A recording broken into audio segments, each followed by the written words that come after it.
Cerita horor. Hantu keliling di sebuah desa kecil yang tenang.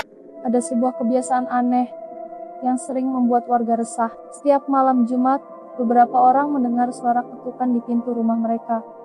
Bukan ketukan biasa, tapi duk, duk, duk, berat, lambat, seperti tangan yang kaku menghantam kayu. Warga desa menyebutnya sebagai hantu keliling. Konon, hantu itu gentayangan mencari rumah yang lupa membacakan doa atau rumah yang jarang mengaji. Suatu malam, Andi, seorang pemuda yang baru pulang merantau, tidak percaya dengan cerita itu. Ia menganggap hanya tahayul. Ia sengaja tidak mengunci pintu rumahnya, ingin membuktikan bahwa tidak ada apa-apa. Tepat jam 2 dini hari, ia mendengar suara itu. Duk, duk, duk. Pintu kayu rumahnya bergetar pelan. Andi diam, menahan napas.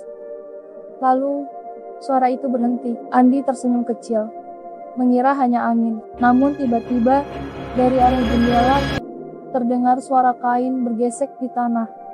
Srek, srek, srek. Dengan rasa penasaran bercampur takut, Andi menyingkap gorden. Di luar gelap, hanya cahaya bulan yang samar. Dan di sana tepat, di depan rumahnya, terlihat sosok hantu putih dengan wajah membusuk. Matanya kosong, menatap ke arahnya. Tubuhnya tidak melompat, melainkan menyeret diri berkeliling rumah. Andi gemetar. Ia baru ingat nasihat tetua desa. Kalau hantu keliling datang, jangan sekali-kali menatap matanya. Kalau berani, ia akan masuk dan menemanimu sampai ajal. Tapi sudah terlambat. Mata Andi terlanjur terkunci pada mata hitam kosong hantu itu. Hantu itu berhenti. Lalu, perlahan-lahan, ketukan keras kembali terdengar. Duk, duk, duk. Bukan di pintu depan, tapi tepat di balik pintu kamarnya. Andi menahan napas. Tangannya gemetar, keringat dingin menetes dari pelipisnya. Duk, duk, duk. Ketukan itu semakin keras, membuat daun pintu kamar bergetar seperti hendak roboh.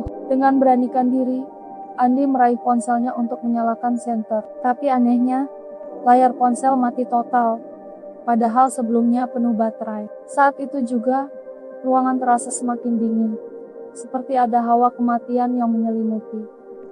Tiba-tiba, krek, pintu kamar terbuka sendiri. Perlahan, tidak ada angin, tidak ada orang, dan di balik pintu, terlihat kain putih kotor menjuntai. Lalu sosok hantu itu melompat kecil ke dalam kamar. Wajahnya pucat kehijauan, dengan tanah kuburan masih menempel di pipinya. Bau busuk langsung memenuhi ruangan. Andi mencoba membaca doa, tapi lidahnya keluh. Kata-kata tak bisa keluar, seolah dicekal oleh sesuatu. Hantu itu bergerak makin dekat. Suaranya menyeret kain, terdengar jelas. Serak, serak, serak. Lalu, suara berat yang tak seperti manusia terdengar dari mulut hantu itu. 3 rumah lagi. Lalu, giliranmu, Andi tersentak. Apa maksudnya? Sebelum ia sempat berpikir, hantu itu tiba-tiba menghilang, meninggalkan hawa dingin dan bau tanah basah. Keesokan paginya, Andi mendengar kabar. 3 rumah tetangganya ditemukan penuh tanah kuburan berserakan di depan pintu. Penghuninya jatuh sakit dengan wajah pucat, seperti kehabisan tenaga. Dan malam berikutnya, giliran rumah Andi. Oke teman-teman, itu dia cerita kita untuk hari ini. Seru banget kan? Tapi, jangan kemana-mana dulu, karena petualangan kita belum selesai sampai di sini. Biar kalian jadi yang pertama tahu pas part 2-nya tayang. Jangan lupa klik tombol like di bawah ini, dan yang paling penting, klik tombol subscribe. Nyalakan juga lonceng notifikasinya. Terima kasih banyak sudah menonton sampai akhir. Sampai jumpa di part 2. Dadah!